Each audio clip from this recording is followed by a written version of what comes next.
Kaiju number 8 is not only the rising new star among shonen anime, it also has one of the best and most exciting new power systems and world building out there. However, things can get a little bit confusing, and so I sat down to figure out once and for all just how kaiju powers, combat skills, science, and special weapons are actually used in this world, and why Kaiju number 8 and Kaiju number 9 in particular are so special. Starting with the obviously most important thing, kaijus. And of course, it's kind of a no-brainer that these gigantic monsters are the backbone of this world. After all, the series is literally named Kaiju number 8, and while there isn't too much that we know about the origins of these mysterious beings quite yet, there are a lot of parallels and similarities to another very popular movie franchise, Pacific Rim. Let's face it, the mangaka Naoya Matsumoto has drawn a lot of similarities and inspiration on his story from this famous movie franchise. Specialized military forces, giant beings called kaiju emerging from the sea, and a generally similar tone and visual style as well. And this has actually led to a lot of people pointing out the possibility that the kaiju may have a very similar origin in the story as well. Now, in Pacific Rim, it's explained that all of the alien kaiju come from a rift in the seafloor between tectonic plates, which are these supermassive slabs of earth below the surface. And since they share so much in common, it's a widely known theory that the origins of the kaiju in Kaiju number 8 may be pretty similar, especially since we now know that the kaiju do seem to actually originate from the Pacific Rim as well. But coming back to the kaiju themselves, they do come in a lot of shapes and forms. These sizes are broken down into actually very specific few classes. From smallest to largest, we have miniature kaijus, the human size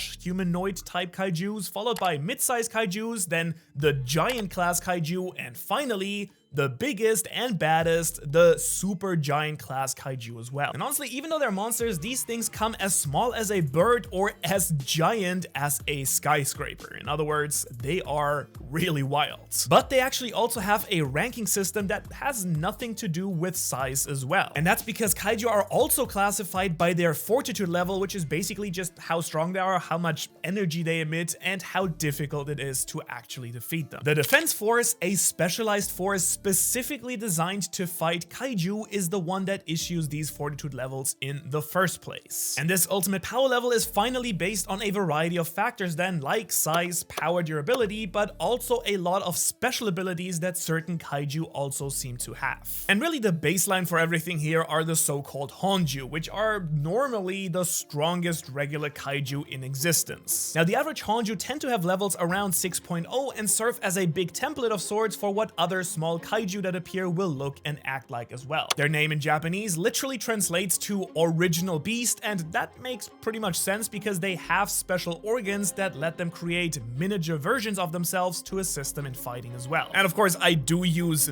miniature pretty loosely here because, well, when you're gigantic, anything smaller is probably still gonna be pretty damn huge. Normally, a minimum of a whole platoon of defense force members or a vice captain level fighter is needed at least to defeat one of these average bad boys. And while of course we will be breaking down the defense force and all of its rankings and functionings later on, I do think that it's important to know right now that they are structured a lot like a typical military force. That means that in a nutshell, they have basic troops and groups of them called platoons, typically led by a much stronger officer or captain. Now these upper tier characters are super powerful fighters that make up the main cast of the show, like Kafka, Shinomiya, and Hoshina here. But first, since I mentioned them earlier as well, let's also quickly talk about the little bit smaller kaiju, also known as the Yoju. And as I mentioned earlier, they're usually just a smaller model version of the Honju that they are connected to. If you want, you can kind of think of it like enemies in a video game, where sometimes the enemies are just bigger and badder versions of the ones you had already fought on level 1. However, you don't want to underestimate these Yoju as well, because their fortitude levels can also get quite incredibly high, and that's because they're just a weaker version of the big guy that they come from. So if a Honju is a, let's say, 7.8, well, maybe some of the Yoju are actually 6.0s. And that would actually make it so that a Yoju is sometimes stronger than some other Honju that are out there. In fact, a great example here is this Honju and its Yoju, who we see succeed during the aptitude test. Now, each of them is a great threat and is used to test upcoming members of the defense force. For reference, they're mid-sized creatures ranging from the size of a regular car to the size of even a small building.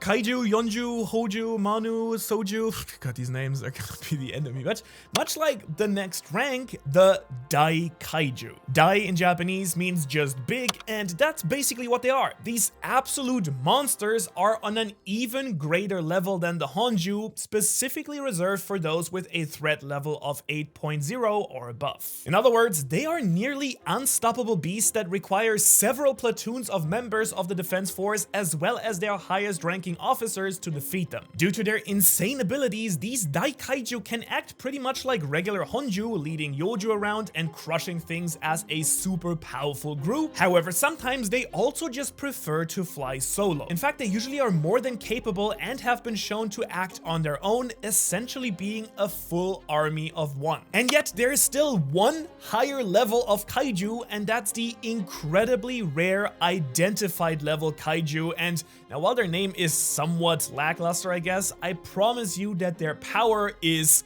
in fact the maximum. Turns out this is what our main character, Mr. Kaiju number 8, is actually classified as well. For reference, these beasts have fortitude levels of 9.0 or even higher. In other words, several high-ranking captain and vice captain rank fighters are actually required to take down even one of these things, and it will even then take quite a while. After all, the time it takes to defeat one of these nightmarish creatures is actually factored into their threat level as well. And if you think that 9.0 isn't that much higher than 6.0, similar to the earthquake scale, things actually go exponentially here. Now, the numbered kaiju themselves usually seem to have a significantly higher level of intelligence, as they are far more strategic on the battlefield, and eventually some of them can even use human speech. And I mean, it makes a lot of sense. If we know that Kafka is one of these types of kaiju now, following some anime logic would tell you that anything else classified in the same rank as him would be incredibly special as well. If you think about it in a weird way, it's actually kind of similar to the Titan shifters in Attack on Titan in that regard, and rather than just being called a Honju or a Dai Kaiju, they instead all get a super original naming system, a number. But while their names may be a little bit lackluster admittedly, they are far from being boring. Capable of destroying entire cities, leading hordes of smaller kaiju around, and threatening all of Japan in the process, and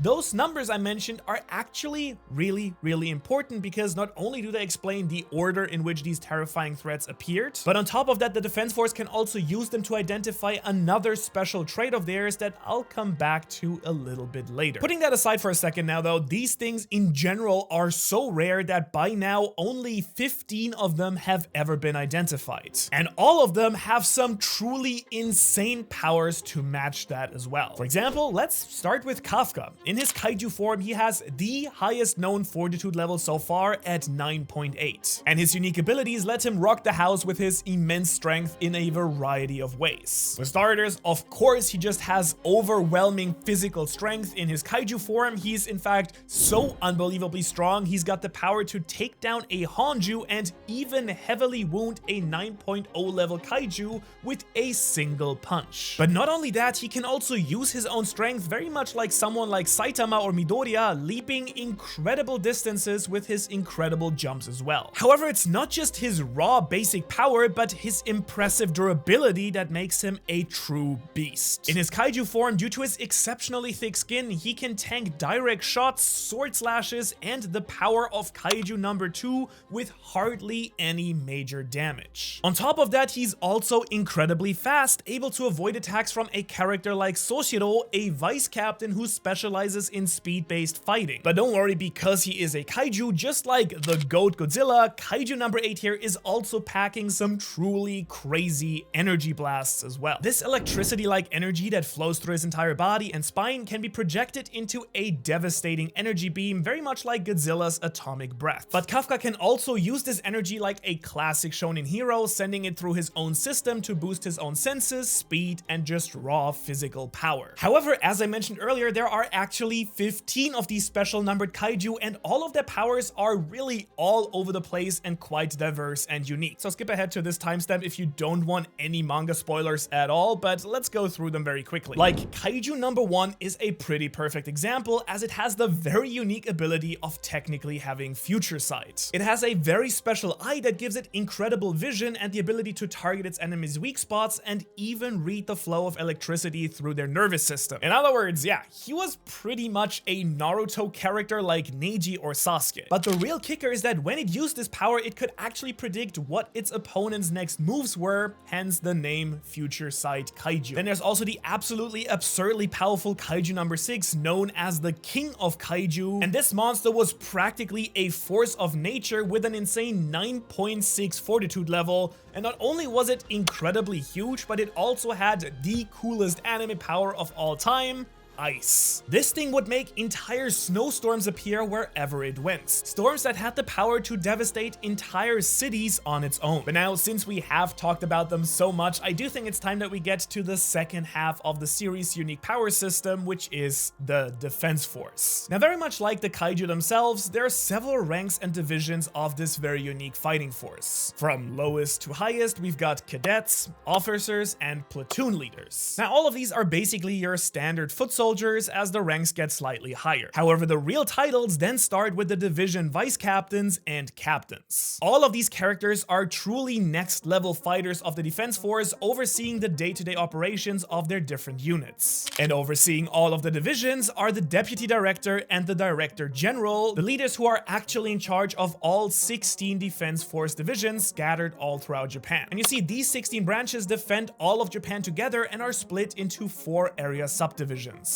The Eastern Division, for example, are the groups 1 through 4, and they protect the Chubu and Kanto regions mostly around Tokyo. The Western Divisions are 5 through 8 and cover the Chugoku, Kansai, and Shikoku regions, basically Osaka and Kyoto. The Northern Divisions are 9 through 12 and cover Tohoku and Hokkaido in the north. And finally, the Southern Divisions are 13 through 16, defending Okinawa and Kyushu all the way down in the south. We mostly only know the captains of the Eastern Divisions, as that is where the story mainly takes place, around Tokyo and Yokohama. These are Gin Narumi, the 1st Division commander, Yuda Igarashi, who leads the 2nd Division, Mina Ashiro, the leader of the 3rd Division, and Jugo Okata, the commander of the 4th Division. With that being said though, as you can imagine, all of these soldiers would need some truly insane military gear and weapons to actually be able to take down any of these massive kaiju. And don't worry, the Defense Force is absolutely packing some insane firepower. Starting with some of their basic weapons like knives, handguns, and rifles, but the real doozy is that their ammunition is stored in the so-called uni socket. Now, this very unique magazine is actually made from the power-bestowing organs of a kaiju, which is called the uni organ. This basically literally lets the bullets have the powers of a kaiju, like explosions or freezing or anything else that they might have. And actually, for a little bit more of an explanation here, the uni organ is what lets Honju and Yoju actually produce and create their own skills, or the little copies of themselves as well. In other words, it's this little organ which is responsible for all of their unique abilities. However, on top of just that, there are also some truly unique weapons that exist only for captains and vice captains, as well as other incredibly talented officers and platoon leaders. These weapons are custom tailored to that person and can really range from unique guns like Tachibana's shotgun, Ashino's cannon, or as I mentioned earlier, Soshiro Hoshina's dual blades and katana. Arguably though, their most iconic piece of gear is actually the defense suit. In a nutshell, it's a powerful combat suit created by the infamous Izumo Tech, which is a gigantic company that specializes in anti-kaiju weapons. And their combat suit is this classic green and silver outfit that you see everyone wearing on all the cover art. It comes fully equipped with a gas mask and various utility gear as well, but not only that, they can even be externally controlled to stop bleeding and even treat wounded soldiers. But what makes them really special is that these suits are actually made of kaiju cells and tissues as well. In other words, these suits actually tailor themselves to the user depending on their unleashed combat power, which is the way that the Defense Force measures their strength of its own members. Basically, it's their own human version of the fortitude level. And it's actually this very combat power that helps determine where a member gets ranked in the squad as well. Every individual member's power output is measured during the entrance exam and checked for growth, which is a major factor into what type title you will get later on in the squad. Which, on a quick side note, is kind of hilarious because despite having the highest fortitude level in his kaiju form, Kafka has a quite pathetic output of 1%, the lowest in the history of the entire defense force. So poor guy, he really can't catch a break while he's in his human form. But now back to the suits, because these things can do some truly insane things, like allowing tiny people like 𝗖𝗎 here to casually toss a car by tapping into the power of her suit. And when they decide to go on a full release, it's basically game over for any kaiju. That's because a full release ability lets them use their maximum power output. For example, if you averaged a 45% power output, but your maximum was actually 65%, using a full release would let you instantly jump up to that 65. In fact, it is thanks to this full release ability that certain characters can even rival Daikaiju levels of strength even as humans. I also should mention that since these suits actually connect and sync up with their users, the way they access the full power actually varies. In other words, it's mostly dependent on how each user fights. For example, let's look at the 3rd Division's captain, Mina Ashiro. She's absolutely overpowered when it comes to firearms, but is nothing all too special with any other fighting style like, let's say, swords. However, her combat suit does adjust to this fact and really lets her go crazy powerful with her own blasters and cannons. Or yet another prime example here is her vice captain, Soshiro Hoshino. This dude is absolutely terrifying when it comes to swords. So yeah, move over, Captain Levi, because there is a new cooler vice captain in town, I guess. Anyways though, he's great with a sword, but way weaker with a gun as a result. However, his older brother, for instance, is great with both marksmanship and swordplay, which is why he's a commander. And all of these fighting styles are uniquely buffed by the combat suit in very unique and different ways. And since we've been talking about unique and overwhelming power, let's finally also talk about the numbered weapons. Because remember when I mentioned earlier that these kaiju identification numbers also had another meaning? Well, as you can probably tell by now, the Defense Force really loves fighting fire with fire. In other words, they use the kaiju's organs in their armor and weapons, so why not use the best of the best as well? And well, they do, and that is the numbered weapons. As the name kind of suggests, it's a special level of weapon which was created from the powers of one of the numbered kaiju, even with unique techniques reflecting the original abilities. And honestly, weapon isn't quite super accurate. It's kind of a mix between weapon and armor that requires quite unique compatibility with its wielder, which again is why character rankings aren't that important when deciding who actually gets to use a numbered weapon, since they were specifically designed to match the kaiju's former strength and special abilities when it was alive. These things can take out Daikaiju level threats on their own. However, using these abilities also has some crazy drawbacks as they push the body to its limits. And in some cases, using them too much even reduces a character's lives by entire years. Now, some users of these special numbered armors are the 1st Division captain Gen Narumi, who uses the future side powers of Kaiju number 1. We later also see our young pal Leno here get access to the King of Kaiju's armor, number 6's weapon. In other words, getting access to those sweet ice powers. And even though this might sound strange, the users of these suits also have the added ability to see ghosts. And no, I'm not talking about the Ghostbuster or Yu Yu Hakusho type of ghosts. I'm referring to the former user of the numbered armor and sometimes even the numbered kaiju itself. Because these powers also grant the users of the numbered armor access to some memories of previous users and the kaiju itself as well. Now, this can get a bit confusing, so to briefly explain how this even works, the core and spirit of the kaiju are preserved when converting it into a suit. And this fact is actually incredibly important because due to that spirit, in order to use a numbered weapon, the user actually needs to somewhat match its own personality to a certain degree with the kaiju and previous users as well. In fact, we also know that this is true for the very special case of Kafka, a human kaiju hybrid. That's because Kafka also sees a samurai user of Kaiju number 8 at a shrine, showing that this ghost memory is definitely connected to a kaiju spirit or soul. Now, whether his kaiju, Kaiju number 8, was the very first kaiju to ever be used by a human, or whether that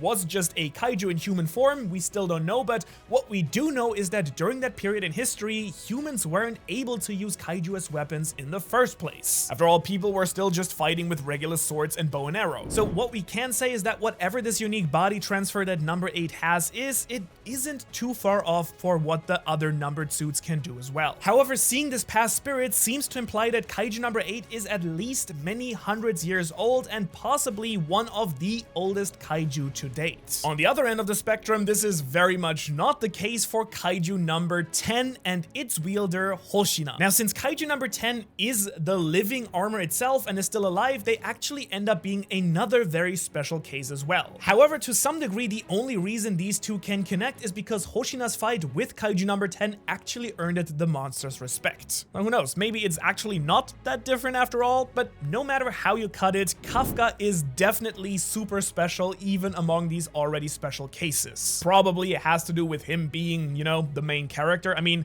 he's still the only human ever, as we know, to have been converted to a kaiju body, and he was specifically chosen by this weird parasite inside of him. On top of just that, it also shows that kaiju number 9 is yet another very unique case because it seems to be the only one capable of transforming into a human. And it also has the incredibly broken ability to create other intelligent kaiju and evolve himself further as well. Oh, and did I mention that in this world there also exist a bunch of quite unique fighting styles and martial arts? That's right, because the Defense Force members are actually trained in a bunch of unique ways to fight as well, such as the axe technique, a fighting style themed around the use of battle axes, or the very specific bayonet style, which, as you guessed it, is themed around the iconic gunblade of Gin Narumi. Then there are also a number of forms of the so-called squadron style, which is basically the base military fighting style that the Defense Force teaches its members as well. And quite often these also tie into the personal weapons that I mentioned earlier as well. For example, Kikoro Shinomiya's giant battle axe, the Axe 0113, is the reason that she uses the axe technique to begin with. The same goes for Mina Ashiro and her gigantic cannon and the kaiju railgun. Or, of course, both Hoshina's unique katana and sword style as well. But now, while the kaiju in this franchise may be truly gigantic, they're of course far from the biggest creatures in all of anime. Honestly, they're kind of small fries compared to some of the truly most titanic and massive characters out there. So if you want to see just how colossal things can truly get, check out this video right here, breaking down a full anime character size comparison. Otherwise, if you enjoyed this video, please hit that subscribe button so I can bring you all the fun and crazy things that anime and manga has to offer in the future as well on a weekly basis. And thanks for watching, and hopefully I will see you in the next one.